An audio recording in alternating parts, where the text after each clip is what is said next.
What kind of idiots actually pay him? Dad mocked my career. There will be no more transfers. I hit send. 6 months later, my sister reached out. I never thought I'd be the one to break our family. The destruction came so quietly at first. A crack, then another, until everything we'd built lay in ruins at my feet. I'm 27 years old, and I've been supporting my family financially since I was 19, not that they'd ever truly acknowledge it, especially not my father. The morning everything changed began like any other. Sun streaming through half-closed blinds, the soft hum of my computer fans, the gentle ping of donation alerts from my overnight stream. My success still felt surreal sometimes. 5 million followers across platforms, sponsorship deals with major tech companies, a comfortable apartment in the city, all from playing games and connecting with an audience that somehow found me entertaining. My father called it playing pretend for a living, a child's occupation, not real work. I checked my phone. 3 missed calls from my mother. A text from my sister Kelly asking when I'd be transferring this month's money, nothing unusual there. My stomach clenched, the familiar sensation of being needed only for what I could provide. Never for who I was, I ignored it, turned instead to my morning routine. Coffee, emails, content planning, the rhythm of my real life, the one they refused to understand. A notification interrupted my focus, a message from my oldest viewer and now moderator. Henry, you need to see this, now. A link followed, my heart stuttered as I clicked it. What had happened? Channel strike? Platform controversy? The usual anxieties of content creators flickered through my mind. Nothing prepared me for what loaded on my screen. My father's voice first, booming, dismissive. He sits there playing video games all day like a child, and people actually pay him. What kind of idiots waste money watching someone else play games? The camera panned, my mother's kitchen, our family home. My sister Kelly filmed secretly from what looked like the doorway. My father was at the table with my mother, both laughing.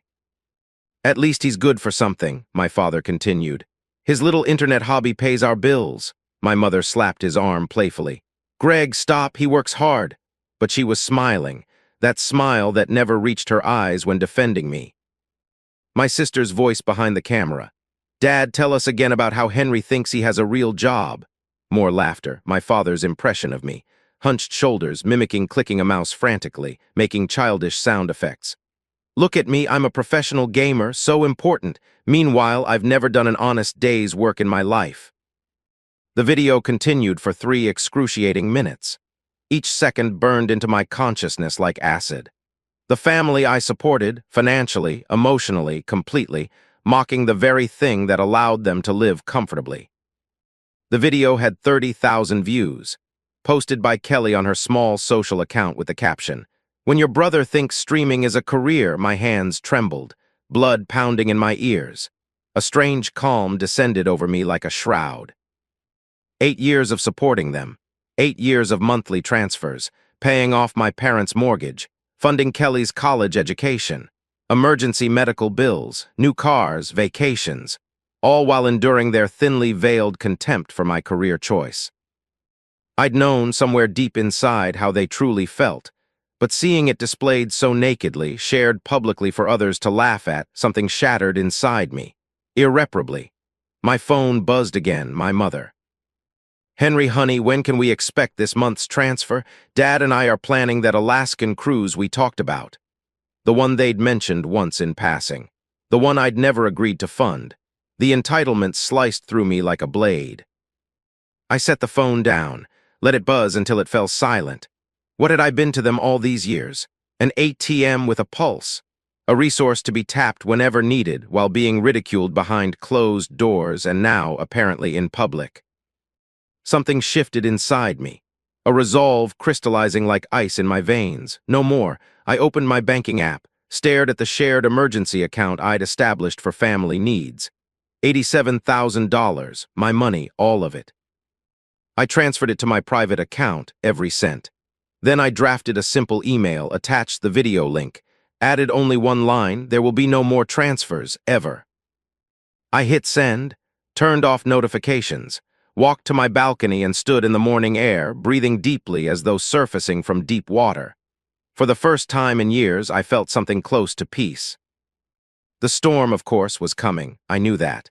But in this moment of clarity, I finally understood what had eluded me for years. I didn't need their approval. I never had.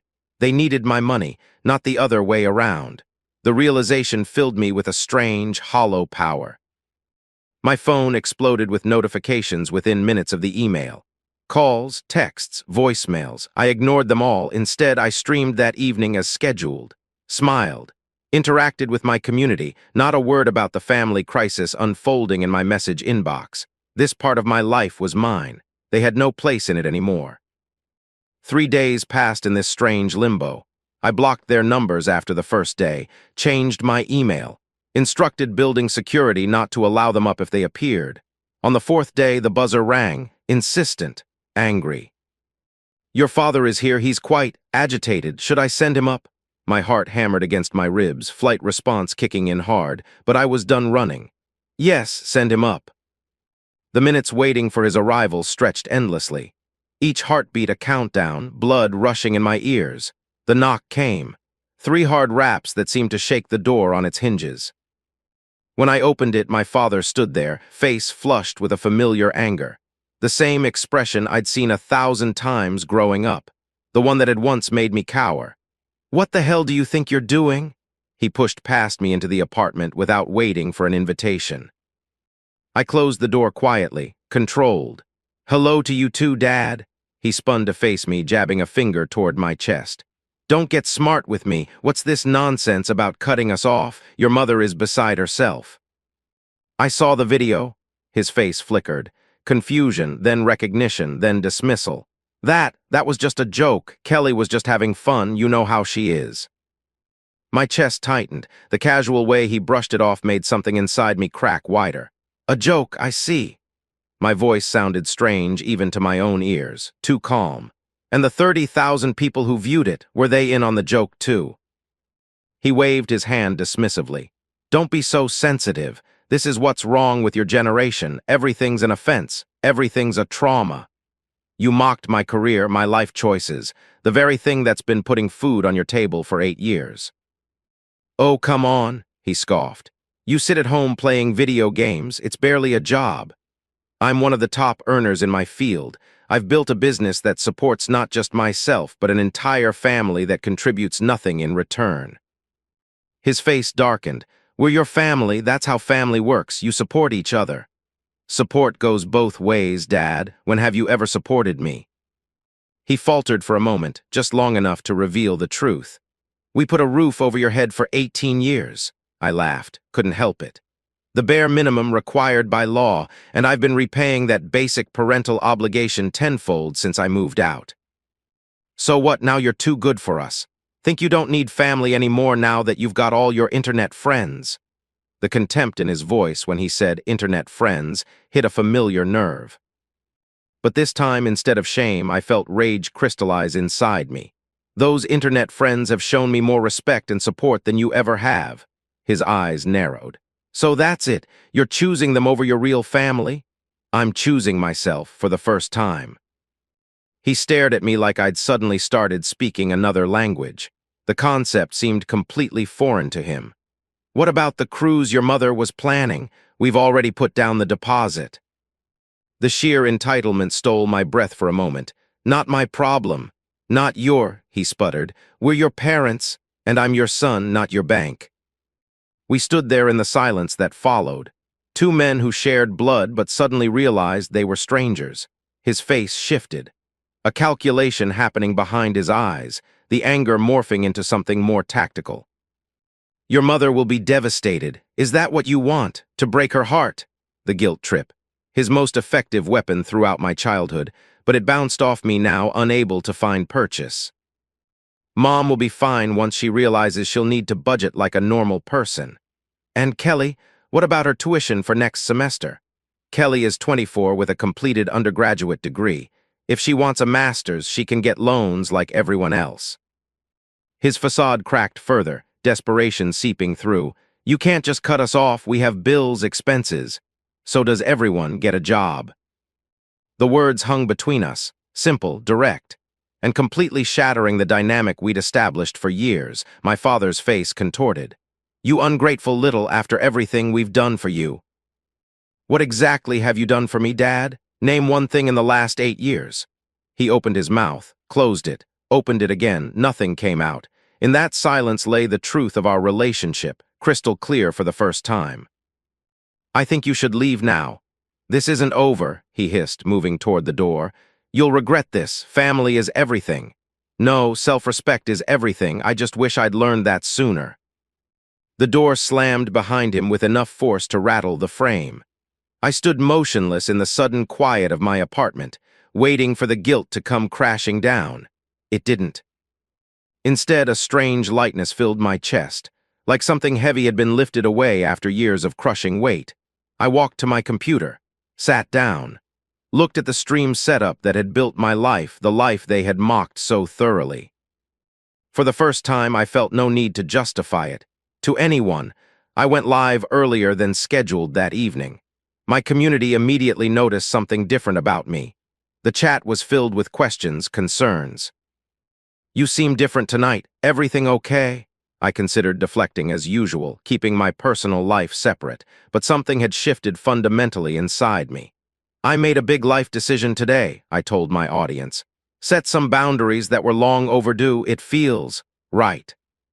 Support flooded the chat.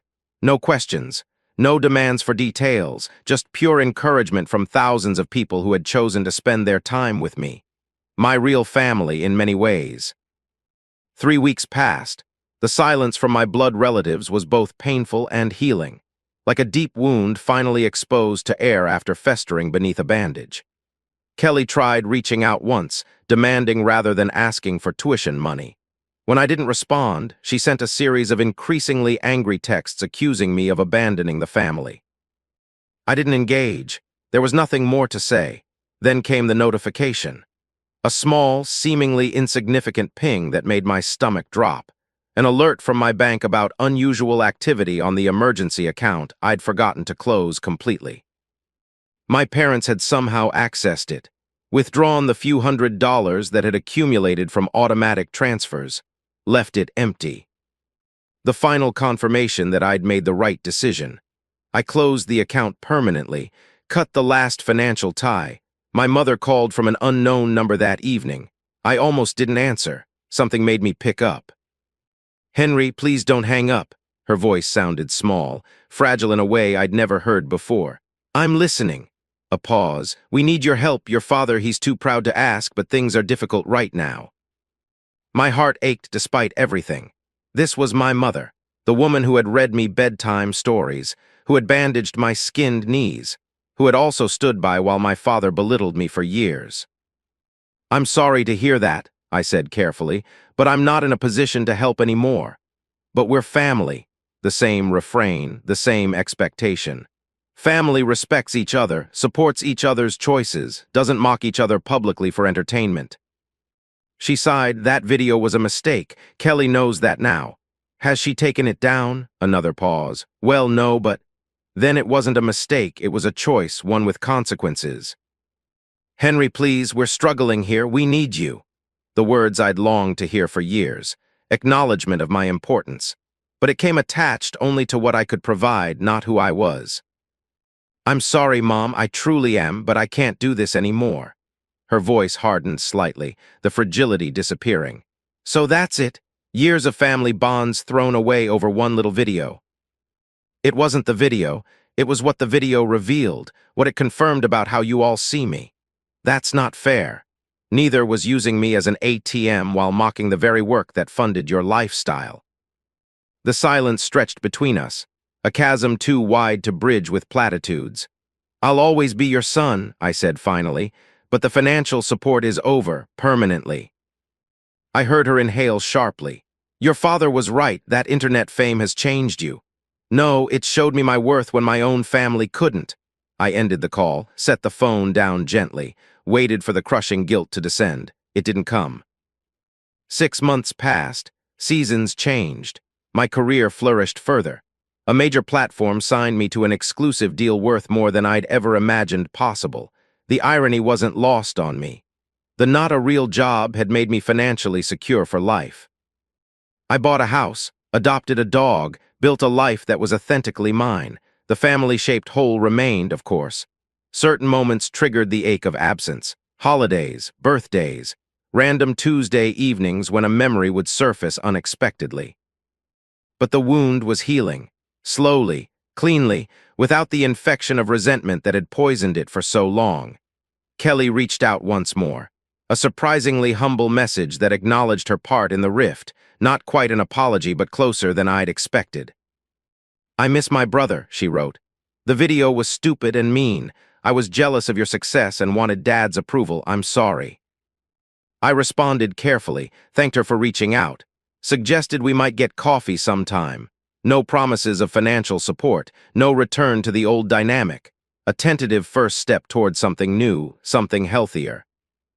My parents remained silent, perhaps too proud, perhaps simply unable to adjust to the new reality where their son was not their personal source of funding. I found I could live with that uncertainty. Their absence hurt less than their presence had. The most unexpected change was within myself. The constant need for validation from them, from audiences, from anyone, had diminished significantly. I streamed because I enjoyed it, connected with my community because they mattered to me, made content because it fulfilled me creatively, not to prove my worth to a father who would never see it. 1 year to the day after cutting ties, I received a small package. No return address, but postmarked from my hometown. Inside, a thumb drive and a note in my mother's handwriting. "I thought you should have this. I'm sorry it took me so long to understand." The drive contained a single video file. My hands trembled slightly as I clicked play. My father sitting alone at the kitchen table, looking older, diminished somehow. "I don't know if you'll ever see this," he began, voice rough. "Your mother thinks I should record it. Maybe someday you might be willing to hear me out." He cleared his throat, looked directly at the camera with an intensity that made my chest tighten. "I was wrong about you, Henry, wrong about your career, wrong about a lot of things." He ran a hand through his thinning hair, a gesture so familiar it made my heart ache. "The truth is, I never understood what you were building. I was jealous, if I'm being honest. Jealous that you found success doing something you loved while I spent 40 years at a job I hated." His eyes glistened, something I'd never seen before. "I took it out on you, made you feel small because I felt small, used your success while belittling how you achieved it. It was unfair, cruel even." He swallowed hard.